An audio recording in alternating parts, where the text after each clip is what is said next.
welcome back to my channel. I hope you are all doing amazingly well. So in today's video, I'm going to be ranking my Christian Dior private line perfumes. I have 7 here and 3 other ones I've had my nose on in the past, or I've had a sample and it's finished, but I can still remember what the perfume smells like. But before I start this video, make sure you are subscribed to my channel, give me a thumbs up, and don't forget to follow me on Instagram. So as I said, these perfumes are going to be ranked from 10 to 1, and I'm going to start with this one right here. I literally had my nose on this perfume in the last week. So I got the sample. This is Lucky. This I'd never ever even given a thought before. I've seen it many times when I go to the Christian Dior counter, and it just never really spoke to me. But I got this as a free sample, and it's literally the name. I don't get it. Like, I don't get why it's called Lucky and it smells like this. I don't know if there's a story behind it. And this is a very watery, fresh perfume. This is definitely one for the summer because it's extremely light. I smelled it a few days ago and I put it on my skin and it disappeared quite quickly. So to spend like £99 on I think it's a 40 ml size, and it doesn't last, I'm not so sure. It's a pleasant green, fresh kind of perfume, but there's nothing special about it. There's nothing groundbreaking at all about it. So that's why this one is at my number 10, and this is Lucky by Christian Dior. So the next one is Souffle De Soie. I don't even know, guys. I'm not French. This is the sample right there. I'll obviously leave the photos of the perfumes so you guys can see what they look like. This is the sample I got. I believe this one is a 20 ml size. Or is it 15 ml? I'm not sure. This is my second time getting this sample. I love it. I think it's beautiful, but it doesn't last very long. This is one you have to overspray. Again, it's a more light and fresh and watery floral kind of scent. It has some tuberose. It smells musky and quite sophisticated actually, but it doesn't have great longevity, but it's very simplistic and quite elegant as well. I think with this one you need to overspray for it to have any sort of longevity. This on my skin lasted about 2 hours, if that, and that was me like literally splattering it everywhere because it doesn't have a sprayer. I wish they did a sample that came with a sprayer, but they don't. But this, I think I'm actually gonna get an atomizer and put this in so I can spray it. So I think I'll have a better experience that way.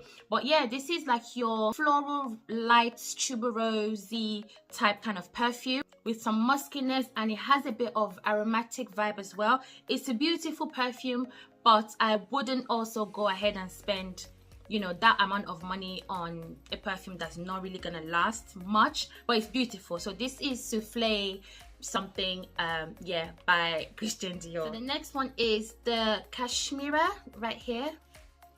And like, these are perfumes that I don't really hear anyone talk about on YouTube. I've not seen any reviews on these particular ones, hence the reason why I chose to speak about them. There's so many other ones from this line that you can get reviews on, but this, especially the last 3 that I've spoken about, I don't think I've really seen anyone talk about it on YouTube. But yeah, this is a sample that I really loved. I think it's a beautiful fragrance. It lasts longer than Lucky and Souffle, than the Souffle one. This is a musky green perfume. It's quite aromatic in comparison to the Souffle one. It's a lot more aromatic. It's a little bit more green, but it has a very tiny bit of sweetness to it, like very tiny. It's more like your leafy green sort of scent, and I'm not one for a green perfume, but I do like it. Again, this one also for the spring and summer months. All the ones I've mentioned so far are for spring and summer months. I think it's a great one for like a daily wear to work. This one, I think this would disappear if you wore this in the night time. It's not one for a party, just for like a daily wear to just smell quite fresh and airy and just easy. It's beautiful also, lasts longer than the first 2 I spoke about, and I think it's beautiful in its own way. So this is the Cashmere, I don't know. Yeah, so this is it. Please don't be offended by my pronunciation. I'm a Nigerian that lives in the UK, and I have a lot of accents coming in and out, so my apologies if this isn't pronounced properly. So the next one is Tobacolor. is it Tobacolor? I don't even know. Picture will be right there for you guys to see. This is very, very heavy on tobacco. I had the sample. I do like it, I must say, but the vim of this perfume, it just comes at you and it does stay quite strong and very potent. The reason I don't have it in my collection, even though I love it, is because it leans really masculine on my skin. It smells amazing on my husband, but on myself, it just doesn't go with me. Like, it's just too strong and too masculine. Although it has that honey in there, like the honey and tobacco is like a really great mixture, but the tobacco just takes the cake, and it's smoky. It's very much in your face. It's one that I think is best on a man, and that's just a personal preference for myself. But I don't like masculine leaning perfumes, and this one leans masculine. It kind of reminds me a bit of Tom Ford's Tobacco Vanille. I feel the same way about that perfume. It leans way too masculine on me, which is why I don't have it in my collection. I think it smells divine, but it does, I just can't take it. Which one lasts longer? I'd have to say, on me anyway, I feel like Tobacolor lasted longer than Tom Ford's Tobacco Vanille, but you're just gonna have to try it for yourself. But the similarities in them, I'd have to say maybe Tobacolor is a little bit sweeter, and maybe a little bit sweeter and more smoky. That's what I think. If I had to pick one of the two, if I was gonna buy one for my husband, I would definitely go for Tobacolor. It just has a more refined smell to me, to my nose. So that's Tobacolor by Christian Dior. So the next one is their newest release, which everybody is loving right now. Everyone's going on about it. There's loads of people on YouTube that reviewed it. I have the sample right here, and this is Diorama. Diorama is inspired by a dessert that Christian Dior loves. This is your citrus and vanilla. It gives me like a lemon meringue kind of vibe. I don't know. It's like sweet, tangy, citrusy, but eventually it dries down to a sweet vanilla perfume. It smells very beautiful, but this is not going to surprise anyone. You're not going to be like, oh my god, I've not smelled anything like this. I think you can mix a citrusy and vanilla perfume together in your collection, and you will get something similar. So that's why I wouldn't buy a full bottle of it, although I think it's stunning. And if you're gonna get this, try it. Don't blind buy it, because when I went into Selfridges, there was a lady next to me that was smelling perfumes, and when she got a whiff of this one, she thought it was disgusting. She literally said to her boyfriend like, ew, this is not nice. But I don't think it's disgusting. I think she's over exaggerating, but it's one that, it just goes to show that, you know, it's one that you have to try. It's not one to kind of like listen to a reviewer, go ahead and buy it, because even if you have the same taste, still try this perfume before you purchase. But it's beautiful, it's citrusy, it's fresh, it's light, it's very easy to wear. I think it would be great all year round, if I'm honest, because it's not too heavy and it's not too light. It's just enough. Like, it's really well balanced. I think it's quite woody, sweet and powdery as well, but not too powdery like a Narciso type powdery. It's not that powdery. It's just powdery, very slightly, just really refined and beautifully done in my opinion, but just not worth the price tag. So yeah, this is Diorama by Christian Dior. So the next one, I don't have the bottle, but I have smelled this perfume most of my adult life, because my big sister literally drenches herself in this perfume, and this is Oud Ispahan. I hope I'm saying it correctly. This perfume is so strong and potent, and it smells different on everybody. I've smelled it on a lady and I complimented her not knowing she was wearing Oud Ispahan. On my sister, I do like it, but when someone wears a perfume a lot, and my sister is not like she oversprays. She will spray so much on herself, and her husband too. Like, they all like wear this Oud Ispahan. Is really, really strong. It's perfectly unisex, but for me, I can't do it. But it smells nice. It smells really beautiful on some people. Not saying it doesn't smell beautiful on my sister, it does, but it just smells really potent on some people more than others. I hope that's making sense. But ultimately, Oud Ispahan is a scary oud perfume for me that I have like a love and hate relationship with it. I will never purchase it, but I think it's one that if you're looking to attract, not even attract in that way, if you want your fragrance to lead the way before you get there, get yourself Oud Ispahan. It's probably the longest lasting